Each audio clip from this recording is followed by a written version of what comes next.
Estou aqui com o Dr. Maurílio Schiavo, que é ginecologista, que vai conversar um pouquinho com a TV Cidade, explicar um pouquinho para os nossos telespectadores em relação a essa coisa do Zika vírus, microcefalia, que está muito em voga e as pessoas estão com muita dúvida em relação a isso. Então, nossa equipe procurou aqui o Dr. Maurílio, que nos atendeu prontamente e vai conversar um pouquinho com a gente. Dr. Maurílio, muito obrigado, primeiramente, por estar nos recebendo aqui à TV Cidade. E a gente queria esclarecer um pouquinho, né? A gente veio, na verdade, para um bate-papo aqui para esclarecer um pouquinho as pessoas em relação a essa questão do Zika vírus, dengue, chikungunya, né? Essa turma toda aí que está causando maior estrago, inclusive aí preocupando a Organização Mundial de Saúde, né, Dr. Maurílio? Eu agradeço a oportunidade, acho que a gente tem que realmente em todo momento falar disso, é importante. A gente pensou que essa história ia começar, né, meio devagar, uma marola, mas não, parece que é um furacão que está vindo e que vai durar algum tempo, não é uma coisa muito simples não. Em relação, né, às pessoas que estão com essa dúvida, né, doutor Maurílio, como é que está isso? Assim, as pessoas que, quais são os sintomas, como as pessoas podem estar se precavendo, em relação também depois às grávidas, como é que está isso? Esse é um dos grandes problemas, porque a dengue já é conhecida da população, acho que há mais de uma década já, ela voltou com bastante força e ela está com uma verdadeira epidemia no país inteiro, você vê dengue em todos os locais. A dengue ela vem com uma dor muito forte, com uma febre forte. A chikungunya e a zika já não é dessa forma. Às vezes a febre já não é tão forte como na dengue e na chikungunya tem uma dor nas articulações muito forte. E a principal característica da zika é a hemorragia na conjuntiva, nos olhos. E às vezes um rush cutâneo, aqueles pontinhos. O problema é que cada paciente é de um jeito. E o maior problema da zika é que, na maioria dos casos, ela passa desapercebida e as pessoas não percebem que estão com ela. E o tempo para fazer o diagnóstico é muito curto, são só 4 dias. Então, às vezes, a pessoa tem a zika e não sabe que teve esse problema. Doutor, e quais são os primeiros procedimentos, né, quando se diagnostica que realmente é um caso assim, de zika? Na suspeita de dengue, ou de chikungunya, ou de zika, ou de qualquer outra virose, a pessoa vai ter que procurar o sistema de saúde e tentar fazer o diagnóstico o mais depressa possível. Porque o tratamento não é que seja complicado, mas o sistema de saúde tem que saber em qual ponto que existe aquele problema para tomar as medidas necessárias para que aquele problema não se alastre, não aumente. Esse é a principal informação. Doutor Maurílio, em relação também à questão das grávidas, né? As mulheres que estão grávidas hoje, né? E as mulheres que talvez, né, poderiam estar pensando em engravidar. E a gente está escutando, inclusive, até que as pessoas estão com medo de engravidar, né? Como é que fica essa história em relação à microcefalia também? Esse é um problema muito pessoal. Cada um sabe o seu medo, né? Mas não existe uma recomendação nem do Ministério da Saúde para que as pessoas não engravidem nesse momento.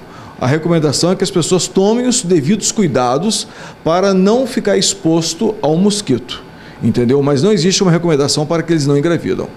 Então a gente tem que tomar cuidado, a pessoa que deseja engravidar tem que procurar o seu médico, vai usar repelente, vai usar roupa com um pouco mais longa, né, para evitar a picada, mas não vai ter, não é essa recomendação específica. E as que estão grávidas têm que tomar cuidado para não pegar a doença. Existe essa correlação entre a zika e a microcefalia. Uma coisa que apareceu agora, não era muito difundido isso, mas agora esse estudo está sendo bastante aprofundado e existe uma correlação entre essas duas doenças. Doutor, em relação a esses cuidados, né? Como é que as pessoas podem estar se precavendo em relação a essas, né, picadas de mosquito, em relação também aos repelentes usados, porque a gente escuta muita coisa, né? As pessoas falam muito, postam muita coisa, não tem, né, uma rede, né, oficial, enfim, um respaldo em relação a essas coisas, até mesmo sobre os repelentes, né, de tantas horas que eles valem, muitas vezes não é aquilo que está escrito. Como é que as pessoas podem estar, né, tendo segurança de que estão protegidas? A gente tem que acreditar que aquilo que está escrito, né, no rótulo do produto é verdadeiro. Então, se o produto diz que tem a proteção por 3 horas, por 6 horas ou por 12 horas, a gente tem que acreditar que aquilo é o que está valendo e usar aquela recomendação de reposição de tanto em tanto tempo. Mas o principal cuidado é para não ter os focos de mosquito em casa e na redondeza. Isso é o principal. Então, se você tem um local ali que pode ser um criador de mosquito, vai lá, joga aquela água fora, lava bem para que os ovos dos mosquitos sejam retirados. Se for uma quantidade de água que não pode ser desperdiçada, então que faça uso da medicação do cloro para que os ovos morram. Então, esse é o principal cuidado. E o cuidado pessoal, usar repelente, usar mosquiteiro, usar roupas maiores, se bem que agora no verão é complicado, né? A roupa mais comprida. Tem que usar uma roupa mais folgada, né? Mas tem que se proteger do mosquito também. E doutor, esses repelentes realmente eles têm eficácia 100%? É o que a gente espera, né?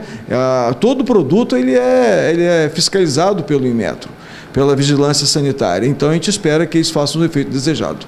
Doutor, existe alguma outra forma, né, em relação a estar se precavendo em relação a isso, ou mesmo só a questão das roupas e do repelente? Não, são essas medidas, a principal medida é evitar a presença do foco para que a gente não tenha um mosquito. Isso é o principal.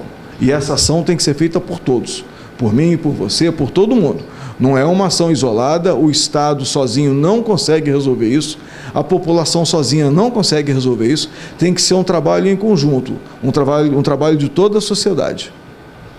E, doutor, existe alguma possibilidade de a pessoa ser picada por esse mosquito e não ter nenhum tipo de reação, ou isso está fora? Isso é o interessante da medicina, né? Nem tudo e nem nada. Existe sempre o meio termo. Existem aquelas pessoas que podem ter uma imunidade maior, que podem não pegar a doença mesmo sendo picadas. Agora, a gente tem que trabalhar com a média, com a média da população. Então, a gente tem que se precaver e o principal, acabar com os focos de mosquito.